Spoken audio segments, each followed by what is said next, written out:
Quand un homme confesse de sa bouche Jésus comme Seigneur et croit dans son cœur que Dieu a ressuscité Jésus d'entre les morts, Dieu crée un nouvel esprit dans l'homme, l'homme qui avant cette confession n'avait qu'un corps et une âme. Romains 10 versets 9 à 10. Si tu confesses de ta bouche le Seigneur Jésus, et si tu crois dans ton cœur que Dieu l'a ressuscité des morts, tu seras sauvé. 10 Car c'est en croyant du cœur qu'on parvient à la justice, et c'est en confessant de la bouche qu'on parvient au salut. Le cœur signifie la partie la plus profonde de l'esprit. Pour un homme, croire avec son cœur que Dieu a ressuscité Jésus d'entre les morts, c'est croire à la justice. Ce n'est qu'après qu'une personne croit à la justice qu'il est possible de confesser Jésus comme Seigneur. Cette confession est le salut qu'un homme reçoit parce qu'il croit. C'est le miracle de la conversion, la nouvelle naissance. Un miracle de Dieu par lequel un homme ou une femme de corps et d'âme devient une nouvelle création en lui ayant ainsi corps, âme et esprit. Que signifie le mot salut? Cela signifie plénitude ou solidité, mentale, physique, spirituelle. Dieu nous a rendus complètement complets, ayant tout ce dont nous avons besoin dans cette vie et dans celle à venir. La justice, d'autre part, est notre capacité donnée par Dieu de se tenir debout et de marcher devant Dieu sans aucun sentiment de péché, de culpabilité ou de peur. La justice nous appartient parce que nous croyons, et croyons seulement. Nous ne travaillons pas pour la justice, car si nous le faisions, ce serait quelque chose que nous méritions. Nous ne pouvons pas travailler pour la justice. Nous acceptons simplement la justice de Dieu comme un don. Éphésiens 2 versets 8 à 9. Car c'est par la grâce que vous êtes sauvés, par le moyen de la foi. Et cela ne vient pas de vous, c'est le don de Dieu.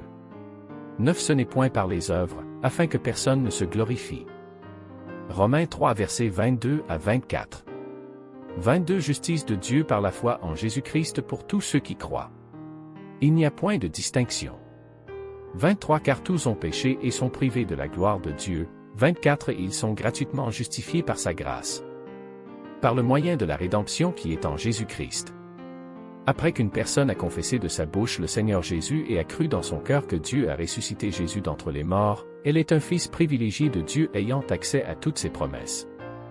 Tous les croyants nés de nouveau ont un droit légal et la possibilité de recevoir ce que Dieu a rendu disponible. Tous ont la même justice, la même quantité de foi et la même perfection devant Dieu. Éphésiens 1 verset 7. En lui nous avons la rédemption par son sang, la rémission des péchés, selon la richesse de sa grâce.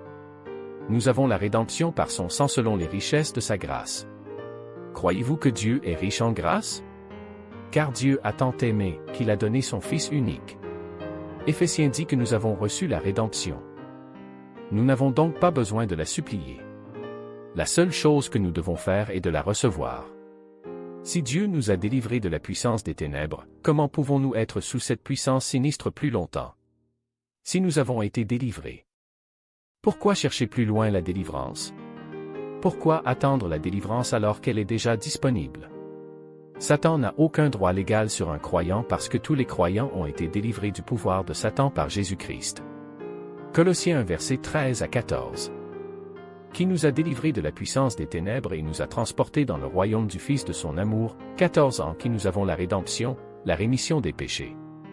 Quand nous avons le salut, nous avons la plénitude, même la plénitude physique, si nous l'acceptons simplement. Nous n'avons rien sur quoi nous appuyer pour notre plénitude, sauf la parole révélée de Dieu. Lorsque nous nous tenons sur la parole, nous n'avons qu'un seul mode de vie, et c'est le chemin du Christ Jésus.